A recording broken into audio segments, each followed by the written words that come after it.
Real Country 1430 AM and 107.3 FM WRDN. Brian Winnikins from Commodity Classic. This is the WRDN Morning Farm Report. And thank you to our Commodity Classic sponsors, including Alcivia Co-op, Compeer Financial, Animal Wellness Center, Buffalo Valley, and Annabis Silo. Joining us right now, Mark Hoffman, past president of Wisconsin Corn Growers Association. He's just a member now. He's not on the board or anything, but he's the first president of the Wisconsin Corn Foundation, and there are some things that the Corn Foundation in Wisconsin's doing, and we wanted to highlight some of those. Mark, thanks for joining us this morning. Well, before we talk about that, though, okay, poor Cal is still waiting to harvest 250 acres, so he's hopefully getting ready for spring harvest. Are you ready for spring planting or spring harvest at your farm? Planting. Oh, so you didn't get hit with the snow, or you were done before the snow hit? No, at Thanksgiving we had 14 inches of snow, okay. And then we had to wait for it to get cold. But I wasn't gonna leave it set. What I did, I had one field left, and I did all the headlands to get all the corn away from the fences, so that if it snowed and blew, I at least didn't have to worry about snow drifts. Okay. All right. So so are you ready for spring planting? Nope. Cal called. He said, "Can you come help me out?" Yeah. He needs to put a hitch on his combine to pull the planter. Oh, boy. Yeah, there you go. Hey, I kind of like to do both at once. I kind of like that idea. Let's talk a little bit about the foundation. What are some of the things the Wisconsin Corn Grower Foundation does for the state? Well, we started the foundation back in 2019, and we funded it with donations, and then the promotion board funded it with $10,000, and then we're just trying to do scholarships for students that are going on to college. Doesn't matter whether they're going out of state or not. And we got a lot of donations this year. We did a Bob Olson Memorial. For those that don't know, Bob Olson was a originator of the Corn Growers Association in Wisconsin. And because I rent his farm and everything from him, I've known him for a long, long time. We decided that when he passed away, that we were going to make it to Bob Olson Memorial, and we did. And a couple of our members went out and solicited a lot of money for helping with the foundation, and we were able to. I think our total scholarships that we gave out was $15,000 this year. Shocked a lot of people. We were just fantastic. It just was great to have that kind of enthusiasm with it.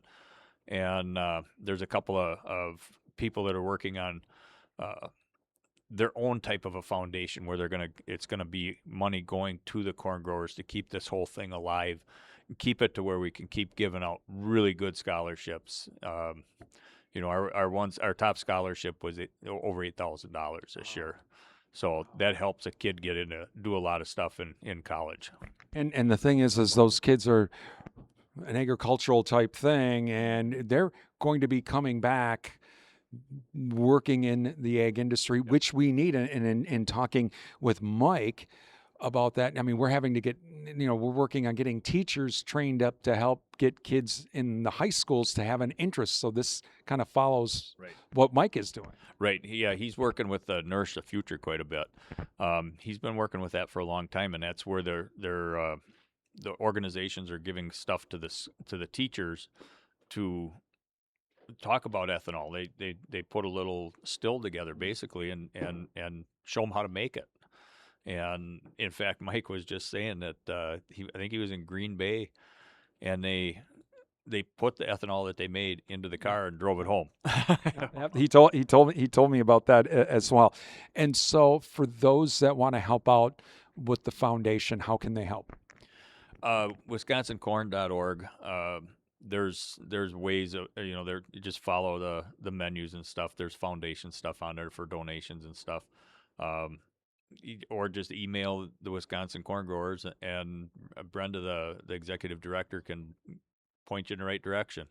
We got to keep the young people involved, and it's everybody knows it's hard right now, and it takes a lot of money to get into that and get the education, and we just got to help wherever we can. And so is the foundation looking at potentially doing some events as well, like golf outings and things like that throughout the year?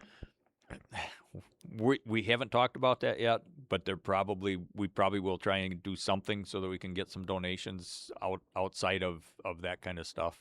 But right now it was just we have a silent auction and stuff like that at the trade show in the Kalahari, and it was money from that, money from donations, and then all these big donations that the one member got.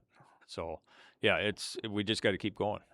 Again, if you'd like to help them out, you can just go to the Wisconsin Corn Growers Association's website to find out more about the Wisconsin Corn Growers Foundation. That is Mark Hoffman with the Corn Growers Foundation. From Commodity Classic, I'm Brian Winnikins. This is the WRDN Morning Farm Report.